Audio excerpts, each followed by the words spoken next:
నమస్కారం. అమృతం కార్యక్రమానికి స్వాగతం. అత్యాశ అసలకే చేటు అనే మాటను మనం చాలా సార్లు విన్నామండి. అది 100% రైట్ కూడా.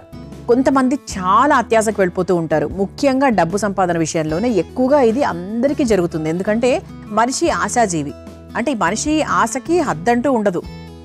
ఈరోజు 2 రూపాయలు సంపాదిస్తే రేపు 4 అవ్వాలనుకుంటాడు. అది 8 ఉండడం అనేది మంచి విషయమే.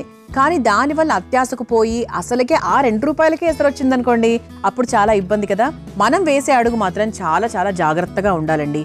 ఎందుకంటే ఆచితూచి అడుగులు వేయడం వల్ల మనం బోల్తా పడకుండా ఉంటాం. ముఖ్యంగా డబ్బు విషయంలో ఇది ఎక్కువగా మనం చూస్తూ ఉంటాం కాబట్టి చాలా చాలా జాగ్రత్తగా ఉండాలి. ఓకే, మరి ఈ రోజు మన అమృతంలో ఈ చక్కటి మాటతో మొదలు పెట్టేశాం కాబట్టి వంటలు కూడా అంతే అద్భుతంగా ఉండబోతున్నాయి. మరి నేను పరిచయం చేసే మొదటి వంట పేరు ఏంటి అంటే గుమ్మడికాయ హల్వా. గుమ్మడికాయ అందరికీ తెలుసు, తీయ గుమ్మడికాయ. దాంతో హల్వా చాలా చాలా బాగుంటుంది, ఆరోగ్యకరం కూడా. పిల్లలు పెద్దవాళ్ళు అందరూ తినొచ్చు. మరి ముందుగా గుమ్మడికాయ హల్వా తయారు చేసుకోవడానికి కావాల్సిన పదార్థాలు ఏంటో చూసేద్దాం. గుమ్మడికాయ హల్వా తయారు చేసుకోవడానికి కావాల్సిన పదార్థాలు: నెయ్యి 3 టేబుల్ స్పూన్లు, గుమ్మడికాయ ముక్కలు 1 కప్పు, బాదాం పాలు 1 కప్పు, బ్రౌన్ షుగర్ 1 కప్పు, యాలకుల పొడి 1 టేబుల్ స్పూన్, జీడిపప్పు కొద్దిగా, బాదాం కొద్దిగా. గుమ్మడికాయ హల్వా తయారు చేసుకోవడానికి కావాల్సిన పదార్థాలన్నీ కూడా రెడీగా ఉన్నాయి. అయితే మనకి గుమ్మడికాయ అనేది చాలా చాలా టేస్టీ వెజిటబుల్ కదండి. అంటే తినడానికి చాలా బాగుంటుంది. దాంతో బోల్డ్ రకాల వంటలు కూడా చేసుకోవచ్చు. పిల్లలకు కూడా చాలా ఇష్టము. ముఖ్యంగా ఏంటి అంటే ఇది హైడ్రేషన్ చాలా బాగుంటుంది. స్కిన్, చర్మ ఆరోగ్యానికి చాలా మంచి మేలు చేస్తుంది. అలాగే బరువు తగ్గాలనుకున్న వాళ్ళు కూడా గుమ్మడికాయని ఎక్కువగా తీసుకుంటూ ఉంటారనమాట. ఇందులో పోషక విలువల గురించి చెప్పాలి అంటే ఇందులో వైటమిన్ ఏ, సిఈ ఎక్కువగా ఉంటాయి. అంతేకాకుండా zinc, selenium, calcium, magnesium, iron, beta కెరోటిన్లు ఇవన్నీ కూడా చాలా చాలా ఎక్కువగా ఉంటాయి. ఓవరాల్ గా చెప్పాలి అంటే కంటి ఆరోగ్యానికి, చర్మ ఆరోగ్యానికి, బరువు తగ్గడానికి, రోగనిరోధక శక్తికి చాలా బాగా హెల్ప్ చేస్తూ ఉంటుంది. మరి అటువంటి గుమ్మడికాయతో మనం చక్కగా హల్వా తయారు చేసుకోబోతున్నాం. చాలా ఈజీగా చేసుకోవచ్చండి. మీ ఇంటికి ఎవరైనా గెస్ట్లు వస్తున్నారు అని మీకు తెలిసిన వెంటనే కూడా మీరు గుమ్మడికాయని ఆర్డర్ చేసుకోవడం. ఈ మధ్య ఆర్డర్ చేసుకోవడం కూడా చాలా ఎక్కువైపోయింది కదా. చక్కగా ఆన్లైన్లో మనకి 10 నిమిషాల్లో మన వస్తువులు మన ఇంట్లో ఉంటున్నాయి కాబట్టి ఇలా మనము ఆన్లైన్లో ఆర్డర్ చేసుకోవచ్చు. చక్కగా చిన్న ముక్కల్లాగా ఇలా కట్ చేసుకోవాలన్నమాట. అండ్ ఇందులో నేను పాలకు బదులుగా బాదాం పాలు ఉపయోగిస్తున్నాను. సో బాదాం పాలతో అయితే ఇంకొంచెం టేస్టీగా ఉంటుంది కదా, అందుకనమాట. ఒకవేళ మీ ఇంట్లో బాదాం పాలు లేవు, గుమ్మడికాయ మాత్రమే ఉంది, మీరు పాలతో తయారు చేసుకుంటున్నారు అంటే మీరు అలా కూడా చేసుకొని, కావాలంటే చిన్న ఎసెన్స్ లాంటివి కావాలంటే వేసుకోవచ్చు. ఓకే, సో మరి ఫస్ట్ ఏం చేద్దామంటే స్టవ్ వెలిగించేద్దాం. హల్వా కాబట్టి ముందుగా డ్రై ఫ్రూట్స్ని చక్కగా నేతిలో వేయించేసుకొని ఒక బౌల్లోకి తీసేసుకుందాం.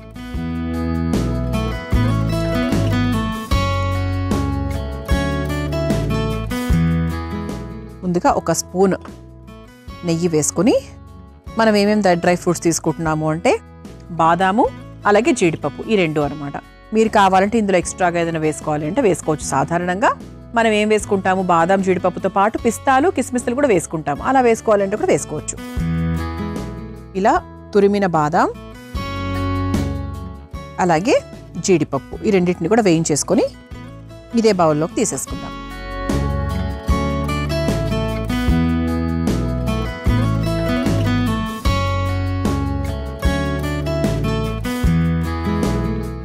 నాకు కూడా గుమ్మడికాయ, సొరకాయ, ఈ నీరుకాయలతో స్వీట్స్ చాలా చాలా బాగుంటాయి తెలుసా. అంటే ముఖ్యంగా హల్వాలు, స్వీట్స్ అంటే ఏంటంటే హల్వాలు చాలా చాలా టేస్టీగా ఉంటాయి, సూపర్గా ఉంటాయి.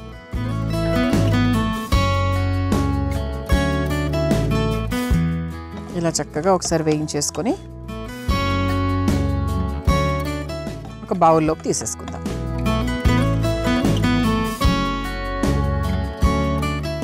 నేతిలో వేయించిన డ్రై ఫ్రూట్స్ ఎప్పుడూ కూడా మంచి టేస్ట్ అండి. అలా మధ్యలో పంటికి తగులుతూ ఉంటే చాలా బాగుంటుంది. కొంతమంది పచ్చిగా వేసేస్తూ ఉంటారు, కానీ ఎప్పుడు కూడా ఒక పిసర్ వేయించుకొని వేసుకుంటేనే బాగుంటుంది. డ్రై ఫ్రూట్స్ వేగిపోయాయండి, ఒక బౌల్లోకి తీసేసుకుందాం.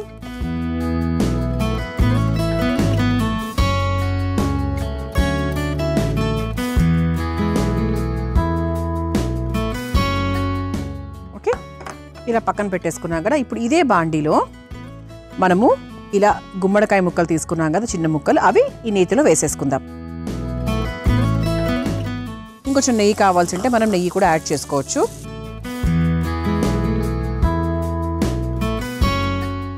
హల్వా కదండి, ఎంత నెయ్యి ఉంటే అంత టేస్టీగా ఉంటుంది.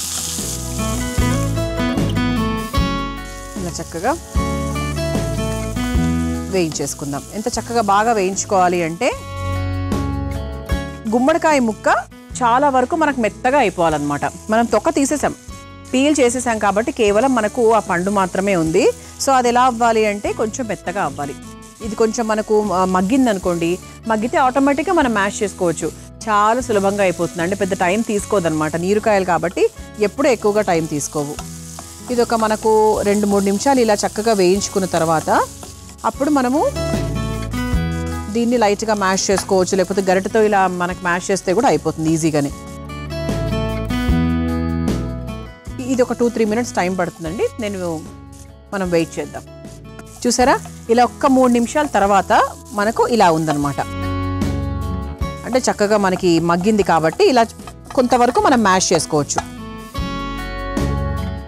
ఓకే, మీరు చక్కగా మ్యాషర్తో అయినా మ్యాష్ చేసుకోవచ్చు. మెత్తగా అయిపోతే ఇలా కూడా చేసుకోవచ్చు. ఓకే, ఇప్పుడు మనము బాదం పాలు తీసుకుని బాదం పాలు వేసేసుకుందాం.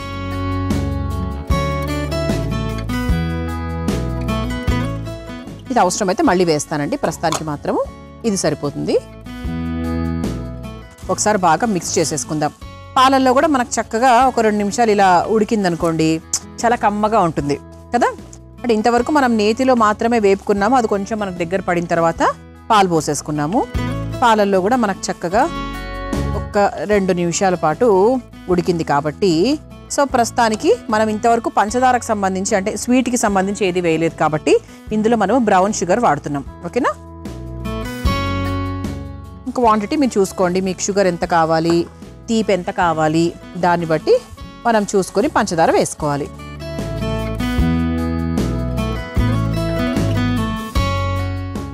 ఇప్పుడు మనకి ఏంటి అంటే కొంచెం ఆ పంచదార పాకం లాగా, అంటే పంచదార కరిగిన తర్వాత ఒక చిరు పాకం ఇందులోనే వస్తుంది. అందుకే ఇలా చక్కగా కలుపుకుంటూ ఉంటే ఏంటంటే సూపర్ ఉంటుందన్నమాట. ఇది హల్వా మరీ ఇలా పేస్ట్ లాగా మనం ఏం చేయట్లేదండి.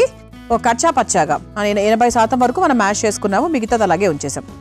అంటే మనం ఇలా కచ్చా పచ్చాగా ఎందుకు చేసుకున్నాము అంటే మనకు గుమ్మడి హల్వా అని తెలియాలి కదా, అందుకనమాట. ఇప్పుడు చివరిగా దీంట్లో యాలక్కుల పొడి కూడా వేసేసుకుందాము.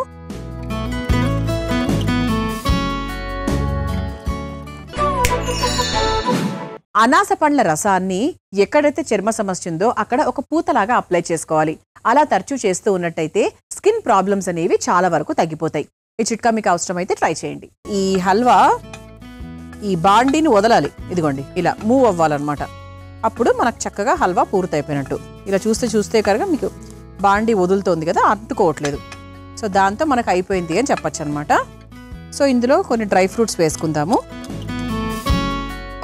మన స్టార్టింగ్లో మనం వేయించేసుకున్నాం కదా నేతిలో, అదొకసారి ఇట్లా వేసుకొని కలిపేసుకొని స్టవ్ ఆఫ్ చేసేసుకుందాం. సో చక్కగా టేస్టీ హల్వాని సర్వ్ చేసేసుకుందామా.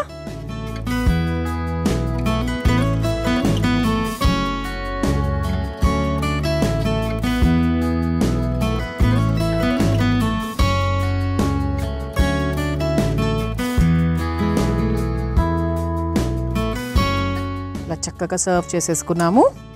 అలాగే మనం ముందుగా వేయించుకున్న డ్రై ఫ్రూట్స్ని హల్వాలో వేసాము. అలాగే పైనుంచి కూడా చక్కగా ఇలా గార్నిష్ చేసుకుంటే బాగుంటుంది. ఆ ప్లేట్ కూడా ఎంత బాగుందో చూసారా, అసలు చాలా ఆకర్షణీయంగా ఉంది. ఓవరాల్గా ప్లేటు అలాగే స్వీటు ఈ రెండు కూడా చాలా బాగున్నాయి. ఎప్పుడెప్పుడు టేస్ట్ చేయాలని వెయిట్ చేస్తున్నా. గుమ్మడికాయ హల్వా మీరు తయారు చేసుకోవాలనుకుంటే కావాల్సిన పదార్థాలు తయారు చేసుకునే విధానం మనొకసారి చూసేయండి. గుమ్మడికాయ హల్వా తయారు చేసుకోవడానికి కావాల్సిన పదార్థాలు: నెయ్యి 3 టేబుల్ స్పూన్లు, గుమ్మడికాయ ముక్కలు 1 కప్పు, బాదాం పాలు 1 కప్పు, బ్రౌన్ షుగర్ 1 కప్పు, యాలకుల పొడి 1 టేబుల్ స్పూన్, జీడిపప్పు కొద్దిగా, బాదాం కొద్దిగా.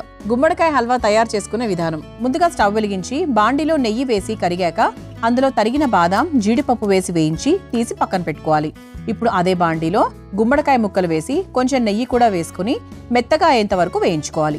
తర్వాత అందులో బాదాం పాలు, కొంచెం బ్రౌన్ షుగర్, యాలకుల పొడి వేసి బాగా కలిపి దగ్గర పడేంత వరకు మగ్గించుకొని చివరిగా వేయించుకున్న బాదాం, జీడిపప్పులు వేసి బాగా కలిపి ఒక సర్వింగ్ బౌల్లోకి తీసుకుని పైనుంచి డ్రై ఫ్రూట్స్ వేసి సర్వ్ చేసుకుంటే గుమ్మడికాయ హల్వా రెడీ.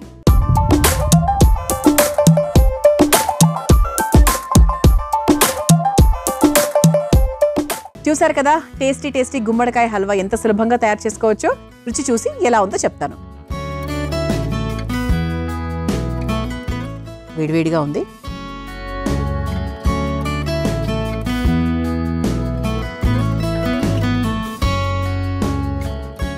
కరిగిపోయిందండి నోట్లో. ఒక స్పూన్ తిని అసలు ఎవరైనా ఆగగలరా? ఎవరు ఆగలేరు, అంత టేస్టీగా ఉంది. చాలా బాగుందండి. అంటే దీంట్లో బాదం పాలు యాడ్ చేయడం అనేది ఒక ప్లస్ పాయింట్. గుమ్మడికాయకే బేసిక్గా ఒక మంచి టేస్ట్ ఉంటుంది, అది మెయిన్ ప్లస్ పాయింట్. అది కాకుండా మనం చాలా తక్కువ పదార్థాలతో మనం ఇంత అద్భుతంగా చేసాం. తప్పకుండా మీరు కూడా ప్రయత్నించండి సార్. ఎప్పుడు రొటీన్గా చేసుకునే దానికన్నా ఇలా ట్రై చేయండి. ఇక రెండో వంటలోకి వెళ్ళిపోదామా? నేను తయారు చేయబోయే రెండో వంట పేరు పాలక్ రైతా. ముందుగా కావాల్సిన పదార్థాలు ఏంటో చూసేద్దాం. పాలక్ రైతా తయారు చేసుకోవడానికి కావాల్సిన పదార్థాలు: పెరుగు 2 కప్పులు, పాలకూర 1 కప్పు, జీలకర్ర 1 టేబుల్ స్పూన్, జీలకర్ర పొడి 1 టేబుల్ స్పూన్, నల్ల ఉప్పు తగినంత, మిరియాలు కొద్దిగా, నూనె 3 టేబుల్ స్పూన్లు, ఎండుమిరపకాయలు 4, ఆవాలు 1 టేబుల్ స్పూన్, కరివేపాకు కొద్దిగా. పాలక్ రైతా తయారు చేసుకోవడానికి కావాల్సిన పదార్థాలన్నీ కూడా రెడీగా ఉన్నాయి. ఇక్కడ మనకు పాలకూర ఆకుకూరలో రారాజు అని చెప్పొచ్చండి. అన్ని రారాజులే. రారాజులో ఇది ఒక నెక్స్ట్ స్టెప్ రారాజు. ఎందుకు అంటే పాలకూర కేవలం మనకు ఆకుకూరల్లో కూరల్లాగా పప్పుల్లాగా మాత్రమే కాకుండా చాలా వాటికి మనం ఉపయోగిస్తూ ఉంటాం. అందుకే ఏంటి అంటే పాలకూర యూనివర్సల్గా మనకు పిల్లలకు అందరికీ కూడా చాలా తెలిసినటువంటి ఆకుకూర. ఇందులో విటమిన్ ఏ, సి, కేలు చాలా ఎక్కువగా ఉంటాయి. అలాగే కాల్షియం, మెగ్నీషియం, ఐరన్ కంటెంట్స్ కూడా చాలా బాగుంటాయి. క్యాలరీస్ తక్కువగా ఉంటాయి కాబట్టి వెయిట్ మేనేజ్మెంట్కి, డైజెషన్ పరంగా చూసుకున్నా కూడా చాలా చాలా మంచిది. ఇక మధుమేహం ఉన్నవాళ్ళు హాయిగా తినచ్చు, మలబద్ధకం లాంటి ఇబ్బందులు రావు. అలాగే కంటి ఆరోగ్యానికి చాలా మంచిది.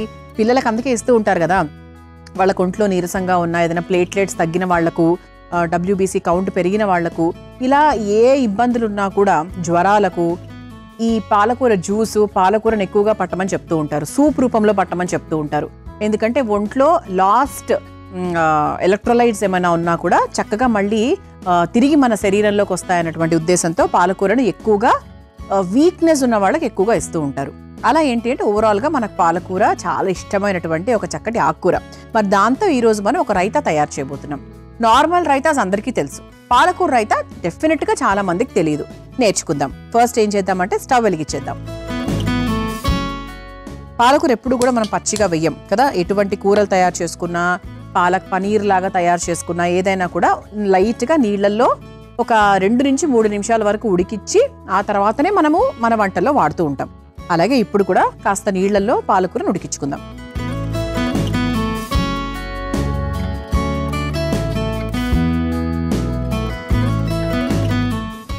నీళ్లలో కాస్త ఉప్పు వేసుకుందామండి.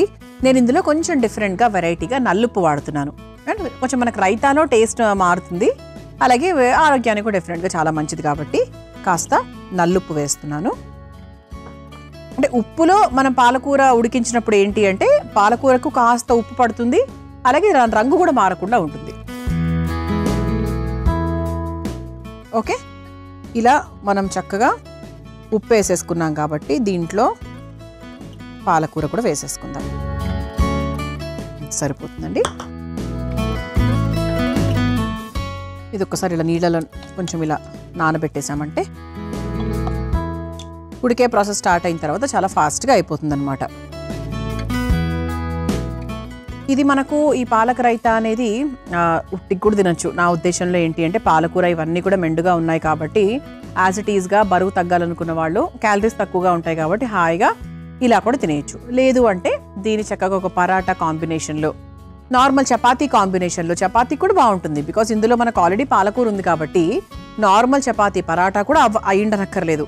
నార్మల్ చపాతీతో కూడా ఈ రైతా టేస్ట్ చేసుకోవచ్చు. ఇంకా పరాటాస్కి అయితే డెఫినెట్గా చాలా బాగుంటుంది. డెఫినెట్గా మనం పులావ్లు అలా చేసుకున్నా కూడా దాని కాంబినేషన్లో కూడా బాగుంటుంది. ఒకవేళ మనకి బగారా రైస్ అనుకోండి, ప్లెయిన్గా ఉంటుంది. ఇది మనకి యాడ్ చేసుకుంటే ఏంటి అంటే పోషక విలువలు అందుతాయి, చాలా టేస్టీగా కూడా ఉంటుంది. ఇది కొంచెం ఉడుకుతూ ఉంటుంది కదా, ఈలోపు మనం ఏం చేద్దామంటే ఒక మిక్సింగ్ బౌల్ తీసుకుందాము. ఇందులో 1 లేదా 2 కప్పుల పెరుగు, అంటే మనకు కావాల్సిన క్వాంటిటీ పరంగా, మనం తీసుకున్న పాలకూర క్వాంటిటీ పరంగా మనం వేసుకోవాలి. పెరుగు ఇంకొంచెం తీసుకుంటున్నానండి.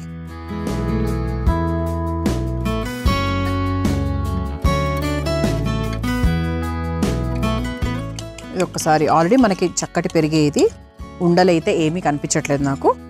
ఇందులో కాస్త నల్లుప్పు, అంటే మన దగ్గర ఉన్న పొళ్ళన్నీ కూడా మనం యాడ్ చేసుకోవాలి. కాస్త నల్లుప్పు మామూలుగా ఏదైనా షర్బత్తులు తాగేటప్పుడు, షర్బత్ అంటే నిమ్మకాయ జ్యూసు, తర్వాత పుదీనా జ్యూసులు ఉంటాయి కదా, మనం ఇంట్లో తయారు చేసుకుంటూ ఉంటాము. అలాంటి వాటికైతే సూపర్గా ఉంటుంది. అంటే దాంట్లో ఒక ఇన్బిల్ట్ ఒక చాట్ మసాలా టేస్ట్ లాగా ఉంటుంది కాబట్టి వాటిలోకి ఎక్కువగా ప్రిఫర్ చేస్తూ ఉంటారు. అంటే ఇది కూడా మనకు కొంచెం రైతా కదా, కాస్త ఆ పుల్లటి టేస్ట్ వస్తే బాగుంటుందని నేను కూడా నల్లుప్పు తీసుకున్నాను.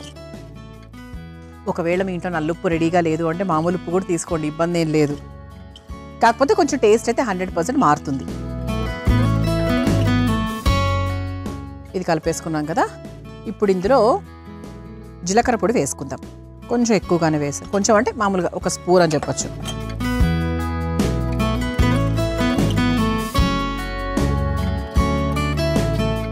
అలాగే మిరియాలు ఉన్నాయి కదండి, సో మిరియాలను మనం డైరెక్ట్గా వేసే కన్నా కూడా ఇలా చక్కగా ఒక రోట్లోకి తీసుకొని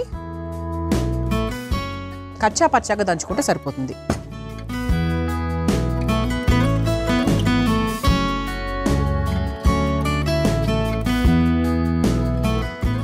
ఇలా కచ్చా పచ్చాగా తీసుకున్నాను చూసారా, ఇదిగోండి. ఇది మొత్తంగా వేయచ్చా లేకపోతే దాన్ని మీ ఘాటుకు తగ్గట్టుగా చూసుకొని వేసుకోండి.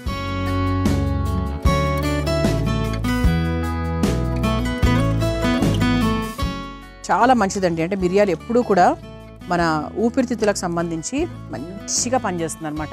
యాంటీ ఇన్ఫ్లమేటరీ, యాంటీ బ్యాక్టీరియల్ గుణాలు ఉంటాయి కాబట్టి. ఇదిగోండి, ఇక్కడ మనకు పాలకూర కూడా ఉడికిపోయింది కాబట్టి ఈ స్టవ్ కూడా ఆఫ్ చేసేసాను. ఆఫ్ చేసేసి ఈ ఉడికిన పాలకూరను చక్కగా ఈ పెరుగులోకి వేసేసుకోవచ్చు. ఇప్పుడు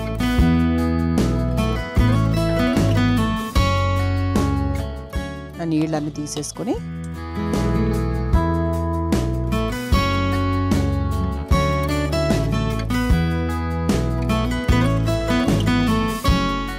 ఇది ఒకసారి బాగా కలిపేసుకుందాం. ఇలా అంతా మిక్స్ చేసేసుకుందాం. ఓకే, చూసారా చక్కగా ఇలా పాలకూర చక్కగా కనిపిస్తోంది, మిరియాలు కనిపిస్తున్నాయి కచ్చా పచ్చాగా, నల్లుప్పు. అసలు సూపర్గా ఉండబోతోంది అనుకుంటున్నానండి ఈ రైతా. ఇప్పుడు తినేయచ్చు హాయిగా. ఓకే, ఇది ఒక నిమిషం ఇలా పెట్టేద్దాం. ఇప్పుడు ఏం చేయాలి అంటే దీనికి ఒక చిన్న మ్యాజిక్ యాడ్ చేయాలి. అదేంటి అంటే పోపు. ఇలా తినే కన్నా కూడా దీంట్లో పోపు యాడ్ చేసుకొని తింటే చాలా బాగుంటుంది. అసలు ఇది ఒక రకంగా చెప్పాలంటే మన వైట్ రైస్లో కూడా బాగుంటుందేమో అనిపిస్తుంది నాకు దీన్ని చూస్తుంటే. ఇటువైపు ఒక చిన్న పోపు పెనం తీసుకున్నాను, ఇది వెలిగించేసుకొని ఇటువైపు మనం పోపు కూడా వేసేసుకోవచ్చు. మామూలుగా చిన్నప్పుడు మా పెద్దమ్మ కొంచెమే పెరుగు ఉంటే దాంట్లో చక్కగా నీళ్లు మిక్స్ చేసేసి అందులో పోపు వేసేదన్నమాట. అంటే కాస్త ఆవాలు, జీలకర్ర, అల్లం ముక్కలు, కొంచెం పసుపు, ఇంగువ, కరివేపాకు, కొత్తిమీర ఇవన్నీ వేసేసి తిరగమాత మజ్జిగ అనేవాళ్ళం మేము. అది మనకు అన్నంలో తిన్నా కూడా చాలా బాగుంటుంది తెలుసా. ఉట్టికి కూడా తాగొచ్చు, తర్వాత అన్నంలో కూడా తినొచ్చు. కొంతమంది ఏంటి అంటే కొబ్బరి కూడా వేసుకొని గ్రైండ్ చేసుకుంటారు. కొబ్బరి కూడా వేసుకొని మజ్జిగలో గ్రైండ్ చేసుకుని ఆ తర్వాత అందులో పోపేస్తారు. థైరాయిడ్ వాళ్ళకి చాలా మంచిదని చెప్తూ ఉంటారు. సో అలా కూడా బాగుంటుంది. చాలా ఉన్నాయండి వంటల్లో, మనకు జిమ్మిక్కులు చేసే వంటలు చాలానే ఉంటాయి. ఓకే, ఈ పెనం కూడా వేడైంది కాబట్టి కాస్త నూనె వేసేసుకుందాం.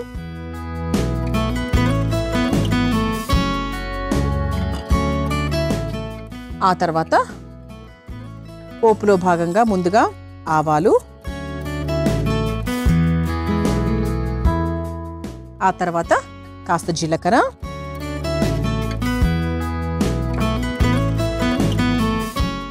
ఆ తర్వాత ఎండుమిరపకాయలు. సో చక్కగా మీరు ఎండుమిరపకాయలు కొంచెం ఎక్కువగానే వేసుకోవచ్చండి. 3, 4 మన ఇష్టం, బాగుంటుంది, టేస్టీగా ఉంటుంది. ఇందులో ఒక పిసరు ఇంగు కూడా వేసుకోవచ్చు మీకు కావాల్సింటే, చాలా టేస్టీగా ఉంటుంది.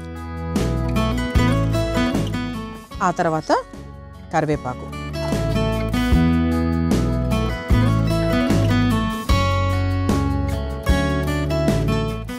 ఇలా మనకు చక్కగా పోపు వేసేసుకున్నాం కదా. ఈ స్టవ్ ఆఫ్ చేసేస్తానండి ప్రస్తుతానికి.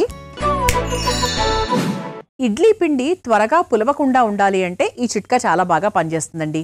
ఇడ్లీ పిండిలో ఒక తమలపాకును వేసి చూడండి, అది ఎక్కువ రోజుల వరకు తాజాగా ఉంటుంది, పులవకుండా ఉంటుంది, అలాగే టేస్టీగా కూడా ఉంటుంది. ఈసారి ఈ చిట్కాను ఉపయోగించండి. ఇటువైపు పోపు వేసేసుకున్నాము. ఇలా మనకు తయారైనటువంటి పోపుని చక్కగా ఈ మిక్సింగ్ బౌల్లోకి వేసేసుకుందాం.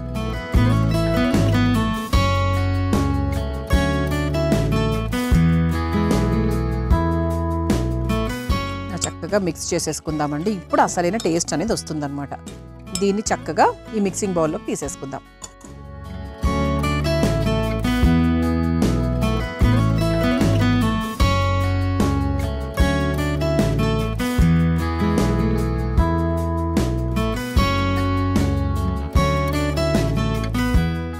పైన నుంచి చక్కగా ఈ మిగిలిన పోపు ఏదైతే ఉందో అది ఇలా వేసేసుకోవచ్చు.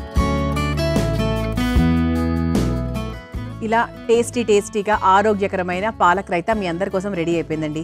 మీరు తయారు చేసుకోవాలనుకుంటే కావాల్సిన పదార్థాలు తయారు చేసుకునే విధానం మరొకసారి చూసేయండి.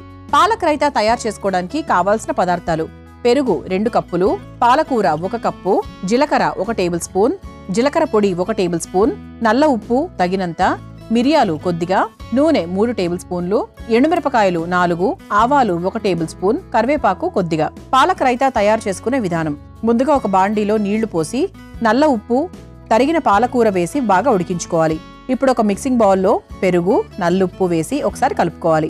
తర్వాత అందులో జీలకర్ర పొడి, దంచిన మిరియాలు, ఉడికించుకున్న పాలకూర వేసి బాగా కలుపుకోవాలి. తర్వాత స్టవ్ వెలిగించి పోపు ప్యాన్ పెట్టుకుని అందులో కాస్త నూనె వేసి కాగిన తర్వాత ఆవాలు, జీలకర్ర, ఎండుమిర్చి, కరివేపాకు వేసి వేయించుకొని పెరుగు బౌల్లోకి తీసుకొని బాగా కలిపి ఒక మిక్సింగ్ బౌల్లోకి తీసుకొని పైన నుంచి మళ్ళీ వేయించుకున్న పోపు వేసి సర్వ్ చేసుకుంటే పాలక్ రైతా రెడీ.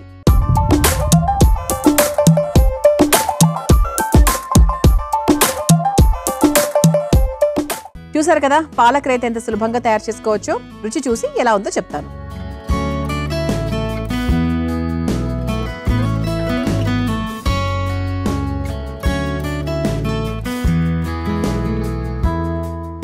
సూపర్, ఘాటుగా ఉంది. మిరియాలు బాగానే దంచి వేశాను కదా, అందుకు బాగుందండి. పోపు తగులుతోంది, ఘాటుగా ఉంది, పాలక్ కమ్మదనం తెలుస్తోంది. ఇంకేం కావాలి చెప్పండి. పాలక్ రైతా అదిరిపోయింది. 100/100. మీరు కూడా ప్రయత్నించండి. చూసారు కదా ఇవాల్టి అమృతంలో నేను పరిచయం చేసిన 2 వంటకాలు నాకు చాలా బాగా నచ్చేసాయి. మీకు కూడా నచ్చాయని ఆశిస్తూ రేపటి అమృతంలో మరో 2 వంటకాలతో మళ్ళీ కలుసుకుందాం. అంతవరకు సెలవు, నమస్కారం. ఈ కార్యక్రమాన్ని తిరిగి చూడాలనుకుంటే www.youtube.com/ETV Life Spiritual లో చూడవచ్చు.